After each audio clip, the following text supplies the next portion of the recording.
म्हणजे माझी हिरोईन जरी असली तरी अख्ख्या सीन माझे त्या दोघांसोबतच. ते दोघं हिरोईन आहेत माझे ॲक्च्युली, तसं बोलतो. आम्ही तिघं एकमेकांचे हिरोईन्स आहोत. मराठी फिल्म्स पण मला असं वाटतं टीनेजर्स किंवा पटकन मराठी फिल्म म्हटली की कधी कधी असं होतं की एखादी हिंदी फिल्म लाईनमध्ये असेल तर जास्त कल तिकडे जातो. मला मला एक खूप मोठा नट असं म्हणाला होता, विनोदाला दर्जा नसतो, विनोदाला टायमिंग असतं. तर आता विनोदाचा दर्जा वगैरे मला माहिती नाही. आय थिंक कुठलाही विनोद टायमिंगवरती जर तुम्ही टाकलात चांगल्या टायमिंगवरती तर तो बंपर होऊ शकतो. मित्रांनो नमस्कार, आमचा सिनेमा मित्रांनो नमस्कार, आमचा सिनेमा 27 जूनला येतोय, ऑल इज वेल. नेमकं हे ऑल इज वेल प्रकरण काय आहे? नेमकं हे सगळं ते जाधव बंधू, तुम्ही भाऊ आहात, अण्णा बंधू आहात, काय कसं जुळून आलं? एका दिग्दर्शक कधी तुम्ही एकमेकांना भेटल्या, नेमकं सुरू कसं झालं? नाही, मुळात अण्णा बंधू होतो आम्ही फक्त. परंतु मला ही अपॉर्च्युनिटी जी आहे ती प्रोडक्शन हाऊसकडनं संजय ठुबेंनी मला आधी फोन केला. मेघराजाजी भोसले ह्या टीमच्या ऑनबोर्ड आहेत ॲडवायझर म्हणून किंवा मेंटर म्हणून. परंतु महत्त्वाचा मुद्दा असा होता की 3 प्रोड्युसर्स बेळगावचे आहेत आणि त्यांनी प्रोजेक्ट सुरू केलं होतं, पण संभव त्यांना या फील्डमधलं तसं काही माहीत नव्हतं, सिनेमा लाईनमधलं काही माहीत नव्हतं. आणि प्रियदर्शन सरांना ते याच्यापूर्वीच अप्रोच झाले होते की तुम्ही लिहाल का, आणि बेसिक काही गोष्टी सुरू झाल्या होत्या. आणि जेव्हा मी ऑनबोर्ड आलो डिरेक्टर म्हणून, तेव्हा स्क्रिप्टवरती आम्ही काम करायला सुरुवात केली. ठरवलं असं की आउट अँड आउट कॉमेडी असली पाहिजे, एंटरटेनिंग फिल्म असली पाहिजे. त्याचा जिस्ट एवढाच होता की 3 तरुण वेगळ्या रिझन्सने एका मोठ्या शहरात येतात आणि एका वेगळ्या सिच्युएशनमध्ये ट्रॅप होतात, आणि मग पुढे काय, दिस वॉज द वन लायनर. पण त्याच्यावरती खूप उलटसुलट चर्चा होऊन, त्याचं क्राफ्टिंग होऊन, त्याच्यावरती मंथन होऊन मग 4-1 महिन्यानंतर आम्ही ते कंप्लीट ड्राफ्ट पूर्ण केला. आणि तो असा होता की first scene to last scene कुठेही लोकांना टेन्शन आहे, प्रेशर आहे, त्रास होतो आहे किंवा काय असलं काही नसावं. सिच्युएशनल किंवा कॉमेडी आहे. प्रत्येक सीन, प्रत्येक सिच्युएशन ही पुढे आर्टिस्ट ऑडियन्सला हुक करत पुढे पुढे नेईल, असा जास्त आम्ही प्रयत्न केला पटकथेमध्ये. आणि तो प्रियदर्शन सरांनी खूप छान पद्धतीने पोर्ट्रे केला आहे. परंतु खरा टास्क होता कास्टिंग. कारण की मूळ जर्ममध्ये, मूळ गोष्टीमध्ये, वन लायनरमध्ये अमर अकबर अँथनी हे कॅरेक्टर्सची नावं फार फर्म होते प्रोडक्शन टीम त्याच्यावरती की कॅरेक्टरची नावं हीच असली पाहिजे. पण ठीक आहे, आम्ही पण ओके म्हणलो होतो आम्ही दोघंही, प्रियदर्शन आणि मी. परंतु त्या कॅरेक्टरला छान वाटतील किंवा त्या कॅरेक्टरला सूट होतील असे ॲक्टर्स. सो अभिनय बेर्डे आणि रोहित हळदीकर हे आमच्या दोघांच्याही डोळ्यासमोर जे आले तेव्हा ते आम्हाला छानच वाटत होते. कारण की अभिनय सरांबरोबर मी आधी एक फिल्म प्लॅन केली होती, पण समोर ती नाही झाली. पण आम्हाला असोसिएट व्हायचं होतं एकमेकांबरोबर, आणि आम्हाला ते प्रॉमिसिंग ॲक्टर्स वाटत होते दोघंही, रोहित काय किंवा अभिनय काय. आणि प्रियदर्शन सरांचं सगळ्यात शेवटी खरं तर कास्टिंग झालं अकबर म्हणून. कारण की जसं फिल्म बनत गेलं, जसं प्रोडक्ट बनत गेलं, जसं स्क्रिप्टिंग होत गेलं तसं कॅरेक्टर्स दिसायला लागले. यातलं आणखीन एक महत्त्वाचं कॅरेक्टर होतं ते म्हणजे त्या फिल्ममधले ज्या बंगल्यामध्ये 3 जण राहणार असतात त्यातली काका, ते माधव वजे जेव्हा डोळ्यासमोर आले ना तेव्हा ते कास्टिंग मात्र संजय ढुबेंनी मला सुचवलं. ते मला जास्त ॲप्ट वाटलं. अनेक आर्टिस्ट माझ्या डोळ्यासमोर येत होते, परंतु माधव वजे काकांनी कमाल काम केलं. आज ते आपल्यात नाहीत, ते हयात नाहीत, परंतु तेही कास्टिंग फार छान जमून आलं होतं. उरला प्रश्न होता ह्या तिघांच्याही हिरोईन्सचा किंवा गर्लफ्रेंड्सचा. So Amaira is here. तिने तमिळ इंडस्ट्रीमध्ये खूप चांगलं काम सुरू केलेलं आहे. उत्तम मॉडेल आहे ती. PNGची one of the good model आहे ती. आणि आमच्या नक्षत्रा मेडेकर यांनी नक्षत्रा नावाचंच कॅरेक्टर केलं, रिपोर्टर आहेत त्या. अमायराचं कॅरेक्टर ॲनाचं आहे, जी असिस्टंट डिरेक्टर आहे. आणि तिसरं कॅरेक्टर आहे सायली फाटक यांचं, जे तबस्सुम नावाची कॉन्स्टेबल रिप्रेझेंट करते. आणि अशी अमर अकबर अँथनीची जोडी आहे. ॲना जी आहे ती अँथनीच्या बरोबर आहे, अमरच्या बरोबर नक्षत्र आहे, आणि अकबरच्या बरोबर तबस्सुम आहे. इव्हेंच्युअली कॅरेक्टर्स येत जातात, प्रसंगानुरूप येत जातात, पण ती काय धमाल आणतात. आणि त्या बंगल्यामध्ये 3 जणं का जातात, कशामुळे जातात, कुणामुळे जातात, आणि पुढे मग काय होतं. तर त्या प्रॉपर्टीवरती एकाचा डोळा आहे, तो भाई आहे आप्पा नावाचा, आणि तो संस्कृत प्रचूर मराठी बोलतो. तो फार अस्खलित मराठी बोलतो, जे आता काही अंशी व्हायरल झालंच व्हिडिओ त्याचे. तर ते अशी फार धमाल भट्टी जमून आली आहे. आणि त्यात फोडणी म्हणजे अजय जाधव आणि अभिजित चव्हाण अजय जाधव लिंगा नावाचा एक कॅरेक्टर, तो साऊथ इंडियन आर्टिस्ट कॉर्डिनेटर आहे, तो अँथनीला कसा गंडा घालतो, आणि अभिजित चव्हाण जो इन्स्पेक्टर आहे तो बसूमचा बॉस आहे, तर ह्या तिघांबरोबर इंटरॅक्शन कशी होते आणि त्यातनं कसा ह्युमर क्रिएट होतो. तर this is all about all is well. आणि ऑल इज वेल का, तर प्रत्येक कॅरेक्टर जरी एका वेगळ्या हार्ड सिच्युएशनमध्ये असलं तरी तसे सगळ्या सिच्युएशनमधनं बाहेर पडण्यासाठी स्वतः फाईट कशी करतात. दिस is the story line.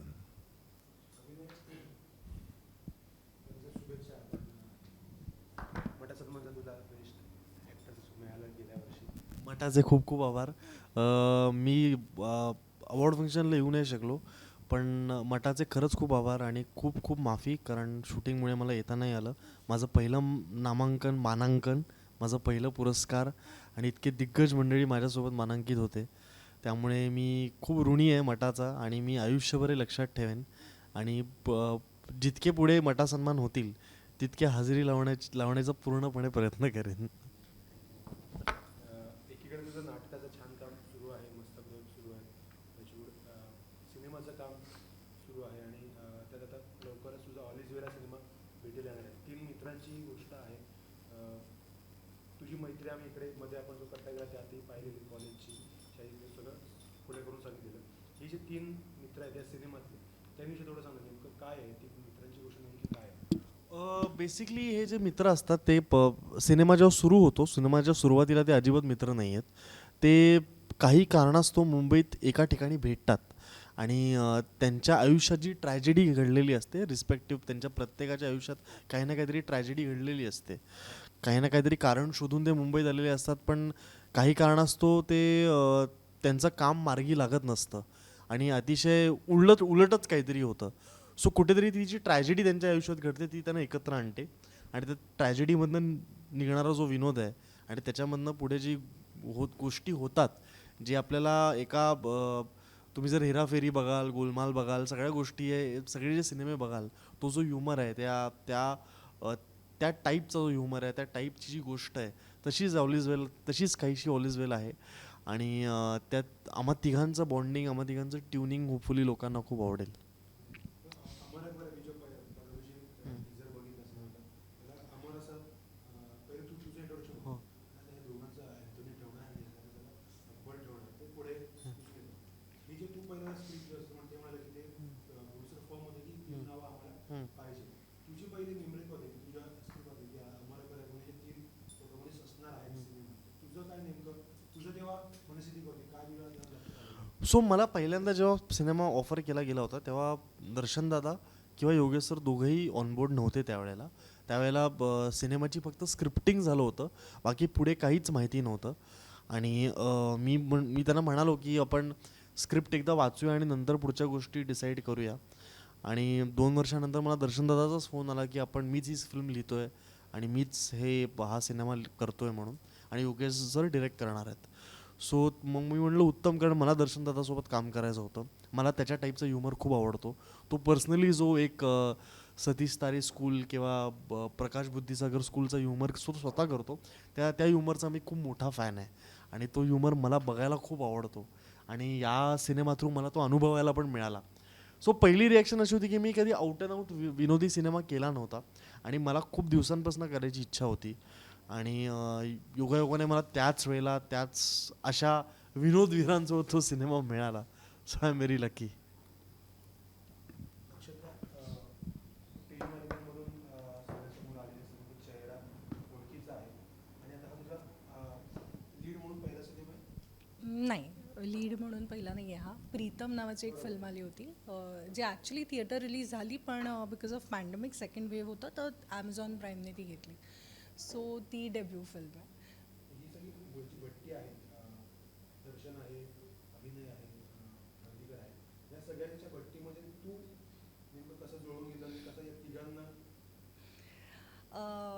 Actually ह्यांच्यासोबत काम करताना मी सगळ्यांबरोबरच पहिल्यांदा काम करत होते, पण आम्हाला जास्त, म्हणजे मला स्पेशली जास्त वेळ नाही लागला. जास्त करून अमर अकबर अँथनीची मजामस्ती असायची, त्यांचे सीन्स पण खूप होते, डेफिनेटली माझे पण होते त्यांच्यासोबत. बेसिकली नक्षत्र, म्हणजे माझं कॅरेक्टर नावसुद्धा नक्षत्र आहे, आणि मी रिपोर्टरचं काम करते, जर्नलिस्ट आहे मी. काय नाही असं काही नव्हतं. It was very surprising for me की माझं नाव म्हणजे मला जेव्हा नरेट केली गेली होती तेव्हा मला असं वाटलेलं प्रियदर्शन दादा चुकून माझंच नाव घेतोय कॅरेक्टर म्हणून. तर म्हटलं तू चुकून तो बोलतो अगं नाही नाही तुझं नावच नक्षत्रा ठेवलं आहे आम्ही फिल्ममध्ये. So I was very happy. दुसरं सांगायचं म्हणजे नक्षत्राकडनं जो घोळ घातला जातो त्याच्यामुळे तिघं बिचारे अडकतात जे ट्रेलरमध्ये तुम्ही बघितलं असेल. हां तर त्यामुळे पण ती she is very honest being a reporter. She knows her job. तिला माहिती आहे की आपल्याकडनं चुकलं आहे. त्या उत्साहात की मला ही बातमी सगळ्यात आधी कवर करायची आणि मला लोकांपर्यंत पोचवायची आणि आता तिच्याकडनं एक गडबड होते. त्याचा त्रास त्या तिघांना होतो पण ती ते हे करते की नाही माझ्याकडनं चूक झाली याचं मी प्रायश्चित्त घेते. मीच ह्याच्यातून तुम्हाला बाहेर काढेन की तुमचं नाव खराब झालं आहे माझ्यामुळे. सो ती मग त्या बंगल्यावरती घेऊन जाते काकांकडे अँड ऑल दॅट. तशी ती सगळी गोष्ट आहे. पण आय थिंक बॉन्डिंगचं म्हणशील तर मला डे वनपासून I was very comfortable with them. कारण खूप मजा मस्ती करायचो. खूप सीन्स करताना पण जोक्स व्हायचे. हसायचो आम्ही. प्रियदर्शन दादा खूपच जोक्स मारायचा. काहीतरी बोलून त्याचा स्वतः मात्र पोकर फेस असायचा त्यामुळे बिचारा अभिनय नेहमी अडकायचा आणि हसायचा. मग रिटेक्स व्हायचे आणि आम्हाला असं माझं पेशन्स टेस्ट केले जायचे की नाही नक्षत्रात तुझं कॅरेक्टर असं नाही आहे तुला हसून नाही चालणार. सो ते पण अपार्ट फ्रॉम दॅट खूप छान केमिस्ट्री होती. सगळ्यांबरोबरच बॉन्डिंग खूप छान होतं. आम्हाला तुला स्वागत मठाच्या ऑफिसमध्ये आणि महाराजांनी विश्वास सुद्धा. थँक्यू. म्हणाले की साऊथ इंडस्ट्रीमध्ये तू काम तुझं सुरू केलंय तुझं काम सुरू आहे नंतर मराठी सिनेमा हे हा सिनेमा येण्यापूर्वी तुझ्याकडे मराठी पूर्ण बोलून हो हो येतं ना. मराठी सिनेमा तू बघायचीस तुला आवडायचे बघायला तिकडे कल कसा होता आणि पहिलं साऊथकडे जाऊन मग मराठीत काय नेमकं ते सगळं जुळवाजुळव आहे. सो मी बॉर्न अँड बॉटअप पुण्याचीच आहे. सो मला मराठी खूप छान येते आणि मला मराठी कल्चर हे खूप जास्त आवडतं. तर मला मराठीमध्ये करायचंच होतं आधीपासून. असं झालं की मी साऊथमध्ये गेले मग ॲड्स केले मग कन्नडा तेलगू मल्याळम मूवी केली ती पण रिलीज होईल आता लवकरच.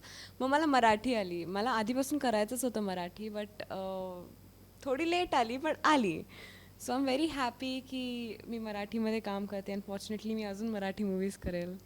हा अनुभव कसं होतो या सिनेमात काम करायचं काय गमती काय कठीण आलं आणि काय सोपं होतं. सगळं सोपंच होतं बिकॉज टीम इतकी चिल होती काही स्ट्रेस नव्हता. सगळे लोक हसून खेळून असायचे. तर खूप मजा यायची. मला असं थोडंसं आधी नर्वसनेस होता की एवढा सगळ्यांबरोबर काम करते आणि ते लोक जास्त एक्सपिरियन्स आहेत माझ्यापेक्षा. बट कधी असं फील होऊन नाही दिलं त्यांनी मला. जसं मगाशी नक्षत्रा म्हणाले की कॉमेडी सिच्युएशन सगळीकडे आहे आम्ही खूप कंट्रोल करायला स्वतः रिटेक बघू नये म्हणून तर नेमकं हा पण आता परत ते ऑन अँड ऑफ स्क्रीन तसंच आहे. काय किस्से घडायचे काय नेमकं व्हायचं तेव्हा कोणी सांगा सी मी सांगतो काय. दर्शन दादा या सिनेमाचा लेखक आहे आणि सगळं माहिती आहे. नाही दर्शन दादा सिनेमाचा लेखक आहे आणि तरीही तो कधी कधी स्वतःची वाक्य घेत नाही स्क्रिप्टमध्ये. तो स्वतःचे ॲडलिप्स एवढा करतो कारण ऑब्व्हियसली स्कूलिंग तारेंचं आणि प्रकाश बुद्धिसागरांचं असल्यामुळे आणि मला त्या ह्युमरचं खूप कौतुक आणि मला त्या ह्युमर खूप आवडत असल्यामुळे ते आलं की मला असं माझे कान एकदम हे व्हायचे. सो आणि मी जास्त हसायचो. मी असं नाही मी कधी विनोदी नटांसोबत काम केलेलं नाही आहे किंवा ते रँडमली पंच टाकल्यावर असं काय असं नॉर्मली होत नाही. पण असं इथे जास्त होत होतं कारण तो ह्युमर काय म्हणतो इट वॉज हिटिंग होम म्हणजे खूप जवळ होता इकडच्या त्यामुळे तो लगेच हिट व्हायचा. आणि त्याचे वन लाईनर काय काय ब्रिलियंट असतात. तो तुम्ही काहीतरी बोलाल त्याच्यावरती तो काय पंच काढेल. तो फिजिकली काहीतरी करेल. तुम्ही काय नाही करू शकत त्यावेळेला हसण्याशिवाय. आणि तो फक्त सांगायचा मग नंतर तो फक्त सांगायला लागला हसू नको म्हणून. म्हणजे टेकच्या आधी बोलायचा हसू नको मी काहीतरी करणार आहे. मी म्हणलं यार आता मी काय करू. मग मी इकडे बघ त्याच्या डोळ्यात डोळे घालू नको असं बघ. काय सीनमध्ये तर मी त्याच्याकडे बघतच नाही. तो काय बोलतो मी याचं बघून असंच करतोय. असं करून मी असंच बघतोय. बघूच शकत नाही त्याच्याकडे बघितलं की मी मरायचो. आणि आम्ही तिघच आहोत अख्ख्या सिनेमामध्ये.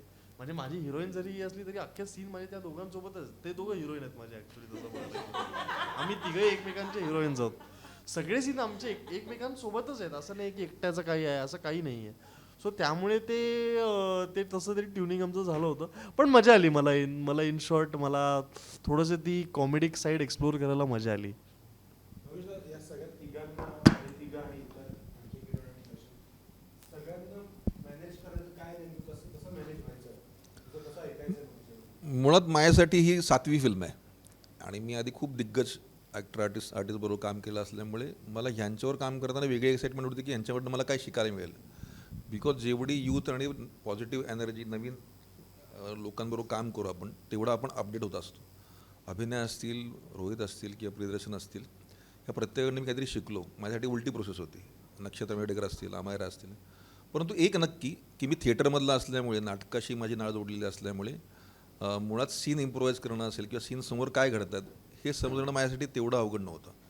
हा एक होतं की माझ्यासाठी फिल्मची लेंथ काय आहे, फिल्म सुटणार नाही ना माझ्या हातनं, किंवा फिल्म लेंदी होणार नाही ना, पेस कुठे कमी होणार नाही ना, ह्या गोष्टीवरती मात्र माझा फार जाणीवपूर्वक डोळा होता. याचं कारण असं होतं की बऱ्याचदा कॉमेडी फिल्म असं करत करत करत आपण इतके पसरतो, सीन इम्प्रोवाईज करताना लेंथ सीनची अनावश्यक मोठी होते का, किंवा त्याचा पेस कुठे, किंवा एका सीनमधून दुसऱ्या सीनमध्ये जाताना कुठे सुटत तर नाही आहे ना पेटापटगतीची वीण.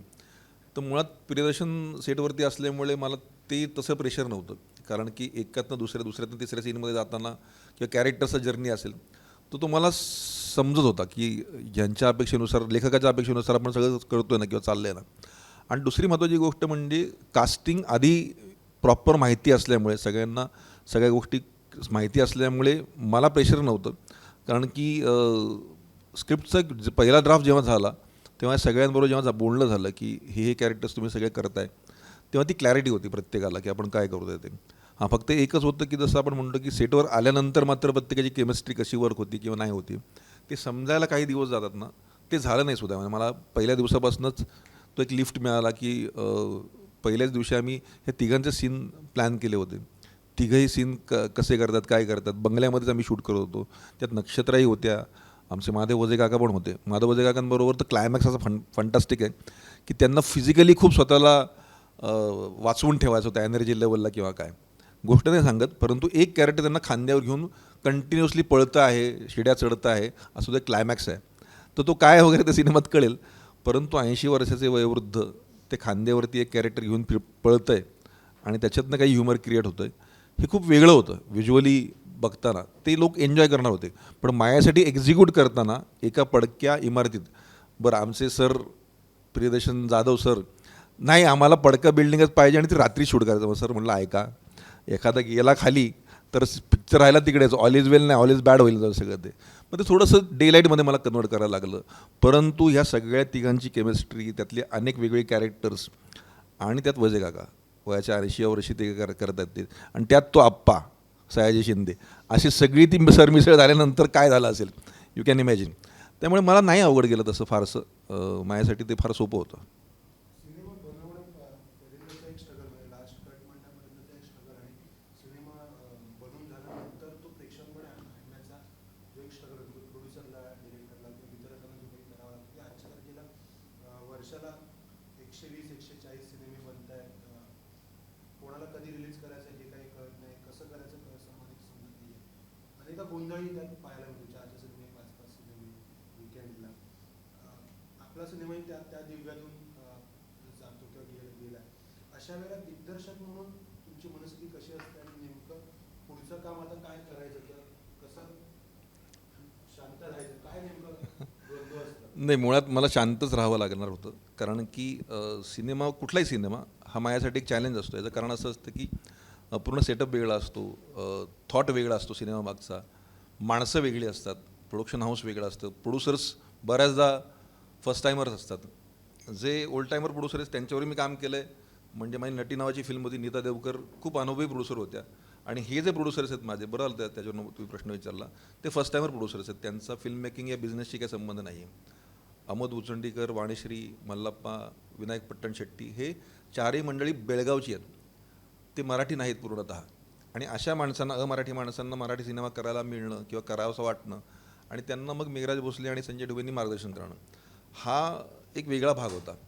परंतु सगळ्यांना एकत्र आणणं, सगळ्यांना सांभाळून घेणं, सगळ्यांचे इगोज, सगळ्यांचे टँट्रम्स सांभाळत सिनेमा करणं सोपं नाही. म्हणजे कमंडलू घ्यायचं आणि कैलास पर्वतावरती जायचं एवढंच, नंतर पॅकअप बोलल्यानंतर तेवढंच उरू शकतो स्वतःच्या आयुष्यामध्ये. परंतु तसं नाही झालं प्रॅक्टिकली या सिनेमाच्या बाबतीत नशिबाने.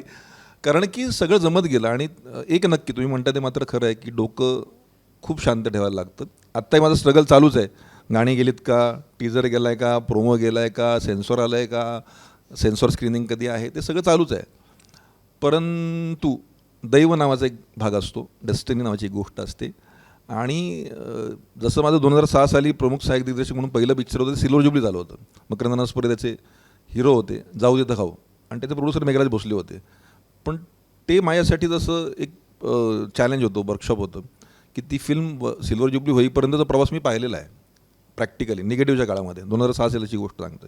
तसंच आज या सगळ्यांबरोबर काम करतो आहे. नवीन टीम आहे, काही जुनी जाणती माणसं आहेत, काही अगदीच नवी आहेत की ज्यांच्यासाठी सिनेमा ही कॉन्सेप्टच नवी आहे.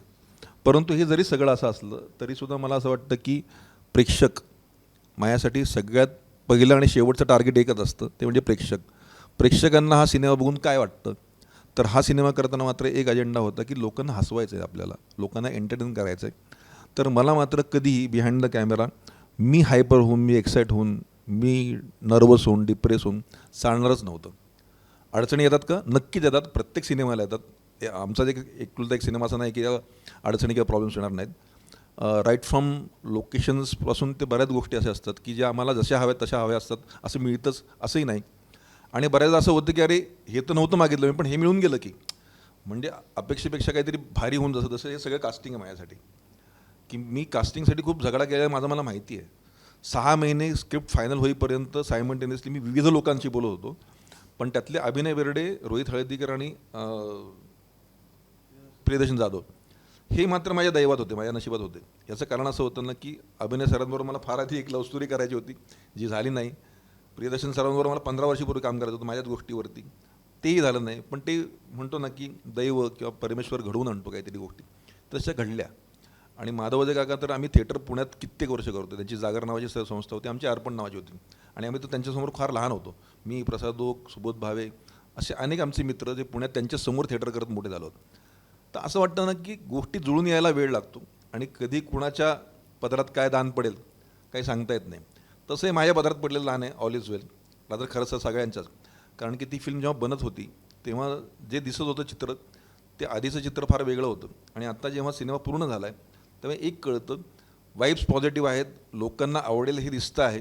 आणि तुम्ही म्हणाल ते डिस्ट्रीब्युशन आणि रिलीज, तर त्याच दिवशी परत 3 सिनेमे रिलीज होतात आमचा पकडून. त्याला तुम्ही नाही काय करू शकत. एक सिनेमा रिलीज होतं आहे अलाड पलाड नावाचा, आणि आणखीन एक कुठल्याही सिनेमाचं नाव विसरलो मी.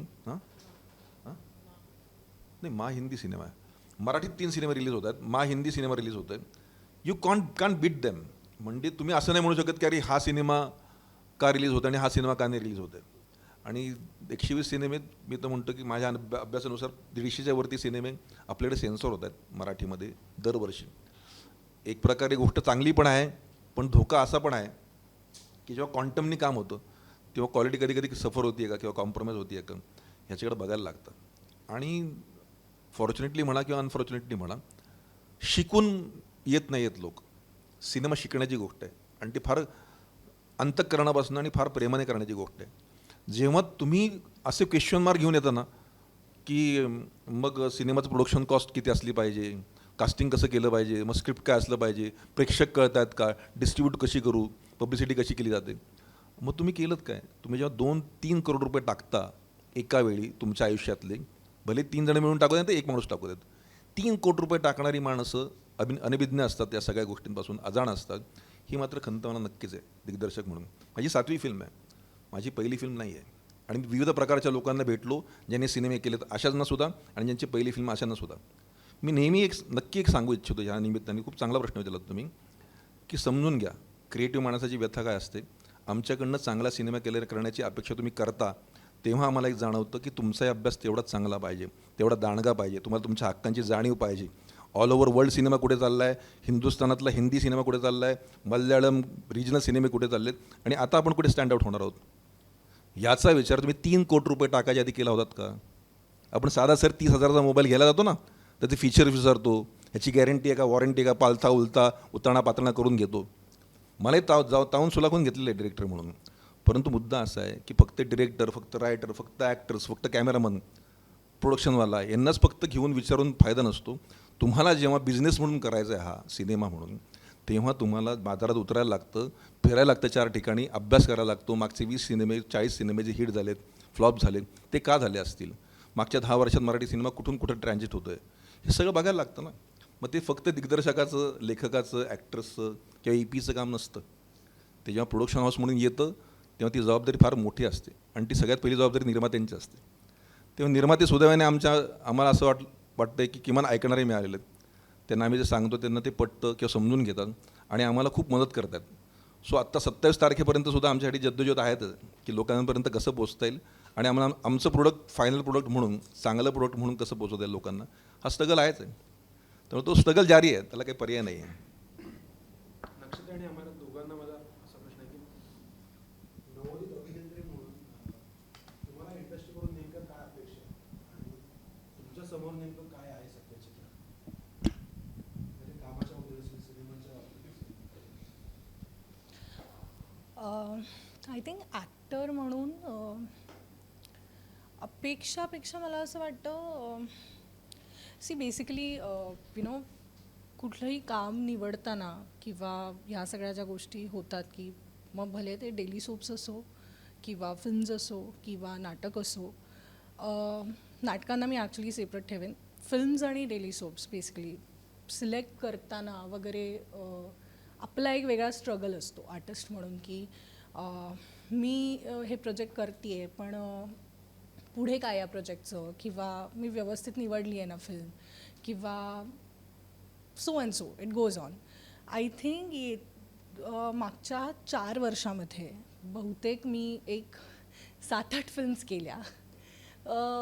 अर्ध्या कोविडमुळे थांबल्या, परत रिशूट केल्या गेल्या, किंवा इतरही असे काही फिल्म्स कंप्लीट झाल्या, काहींचं डबिंगही झालं आहे, काहींचं आता फक्त फोटोशूटच राहिलं आहे. So there are multiple things ज्या घडत आहेत आजूबाजूला. पण आय थिंक सध्या जे काही ओव्हरऑल चाललं आहे मराठी इंडस्ट्रीचं पण किंवा बॉलिवूडचं पण, बॉलिवूडमध्ये सगळे जे रिमेक्स घडत आहेत किंवा मराठी फिल्म्स पण, मला असं वाटतं टीनेजर्स किंवा पटकन मराठी फिल्म म्हटली की कधी कधी असं होतं की एखादी हिंदी फिल्म लाईनमध्ये असेल तर जास्त कल तिकडे जातो.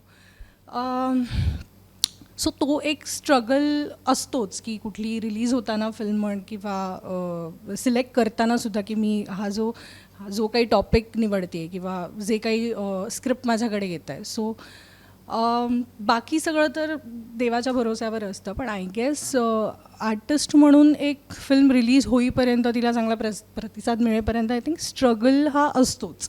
माझं असं इंडस्ट्रीशी काही स्पेसिफिक म्हणणं नाही आहे इंडस्ट्रीबद्दल की, पण आय थिंक म्हणजे फारच नेगेटिव्ह कमेंट म्हणून न घेता मी फार पॉझिटिव्हली बोलते की स्ट्रगल हा असतोच फिल्म चालेपर्यंत, किंवा सिरियलसुद्धा सुरू झाल्यानंतर पुढे किती महिने ती पिकअप घेते आहे, त्याचा ट्रॅक कसा चालला आहे, किंवा ओव्हरऑल या सगळ्या गोष्टी.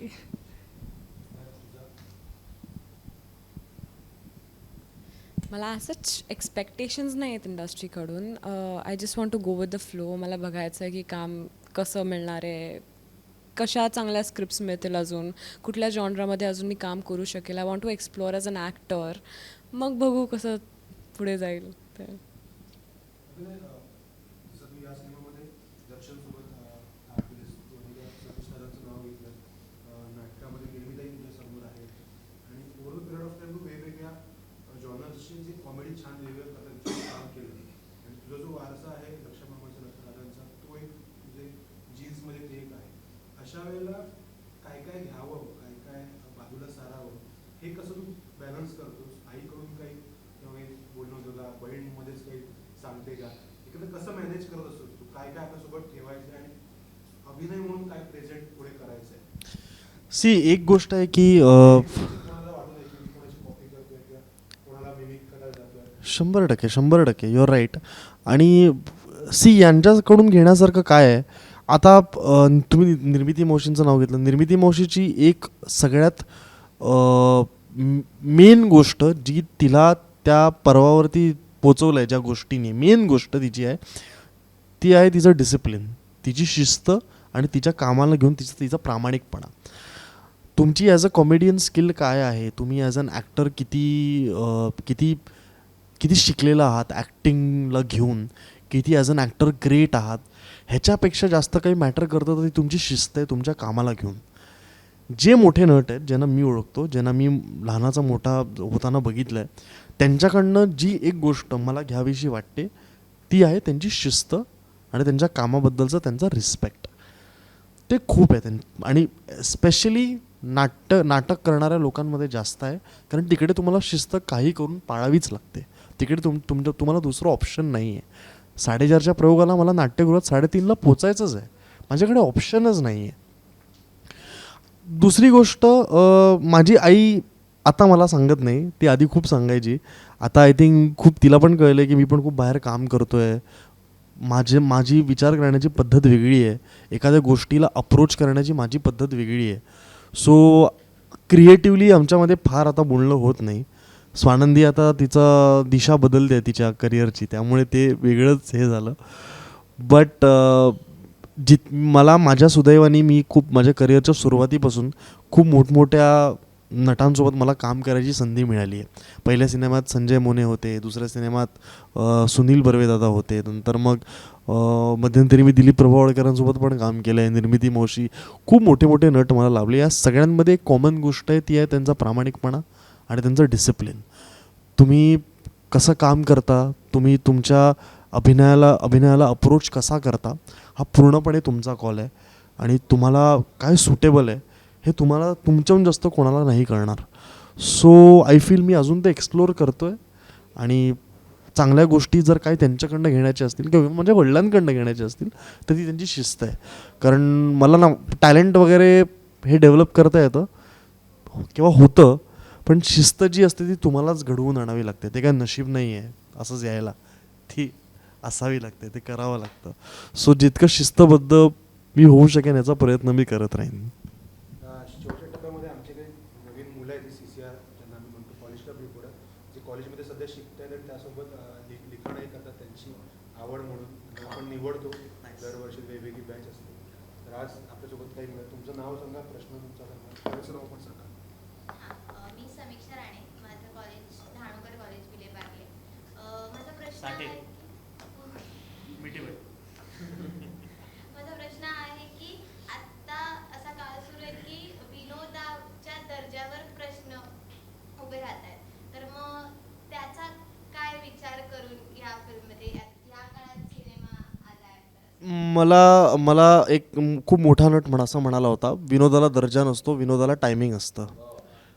तर आता विनोदाचा दर्जा वगैरे मला माहिती नाही. आय थिंक कुठलाही विनोद टायमिंगवरती जर तुम्ही टाकलात चांगल्या टायमिंगवरती तर तो बंपर होऊ शकतो.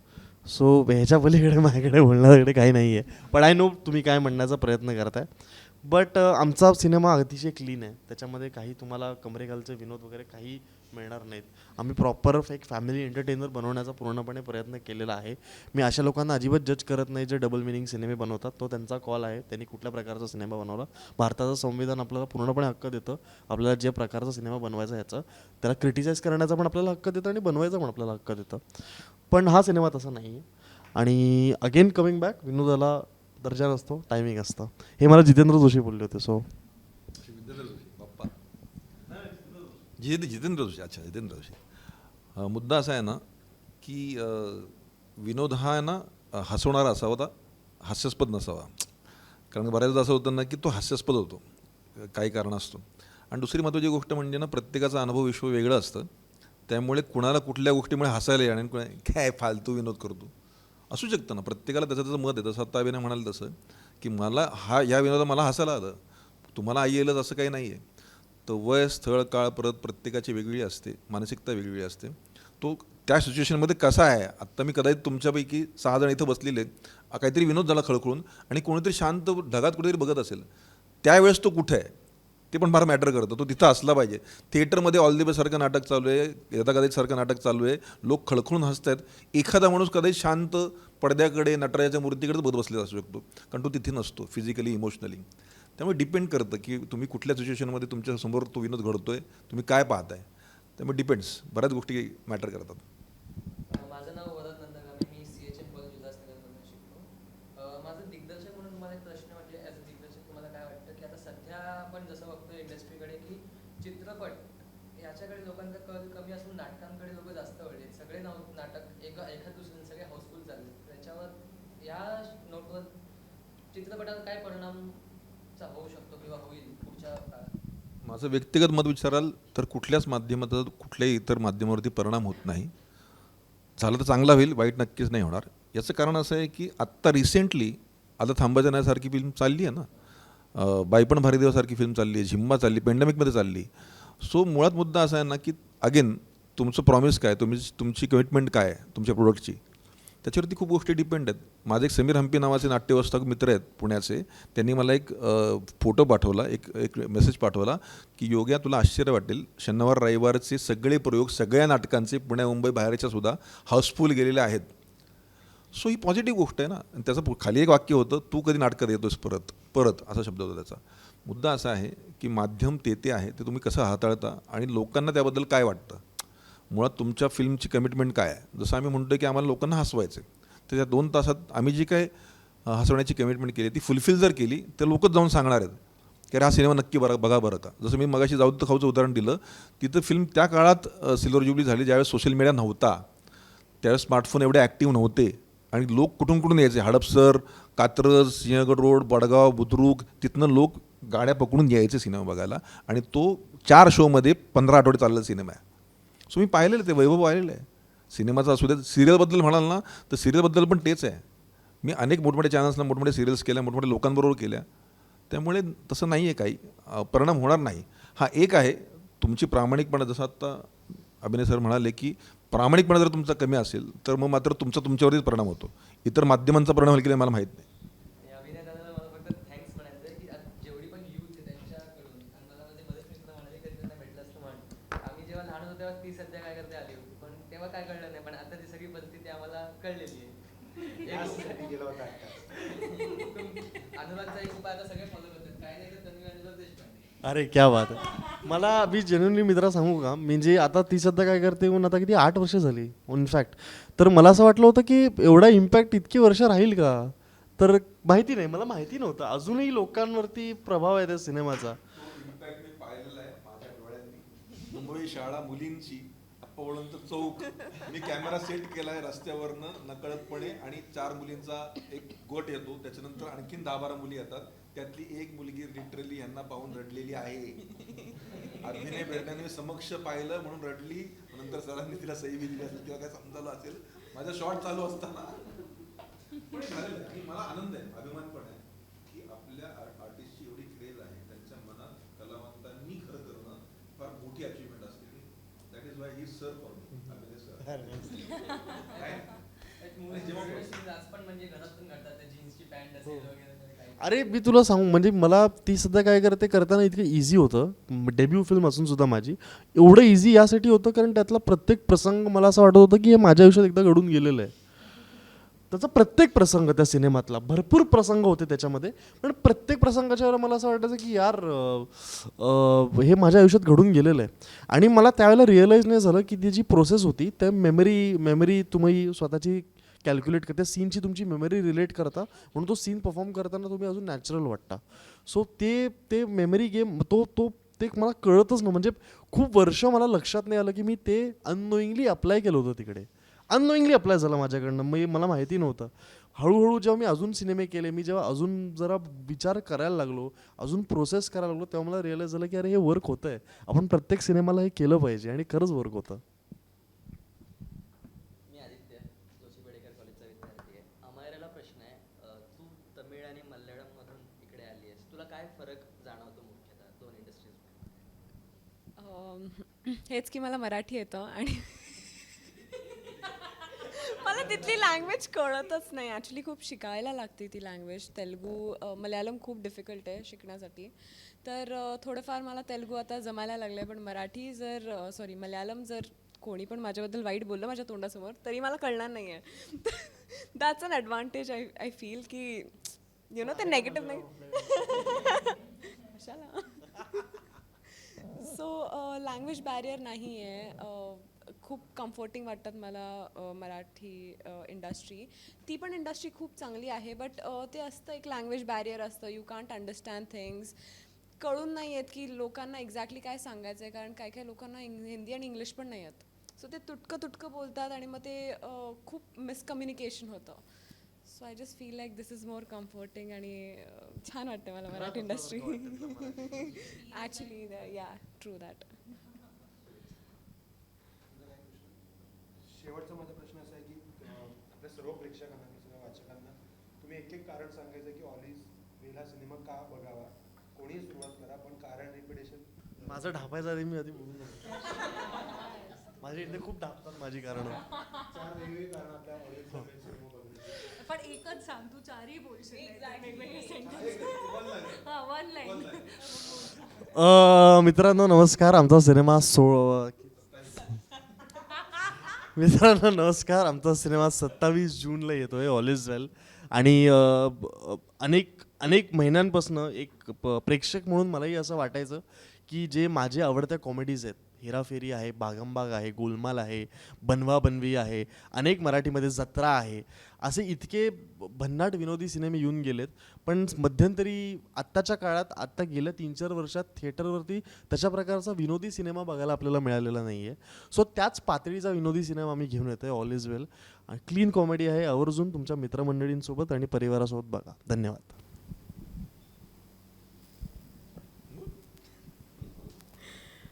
आय थिंक आजकालच्या जनरेशनला I mean it's a very sad phase going on in this year. So I think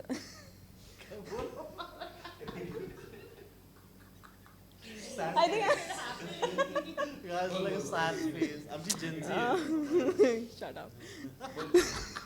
so आजकाल जे चालू आहे वर्ल्डमध्ये आणि आजकालचे ज्या मूवीज येत आहेत तसं क्लीन कॉमेडी कुठे येत नाही आहे, जसं अभिनय बोलला होता. सो आय थिंक कॉमेडी सगळ्यांनाच आवडते आणि लोकांनी हसायला पाहिजे म्हणून ही मूवी आहे. तर तुम्ही मूवीजमध्ये जाऊन हसा. ब्रिलियंट.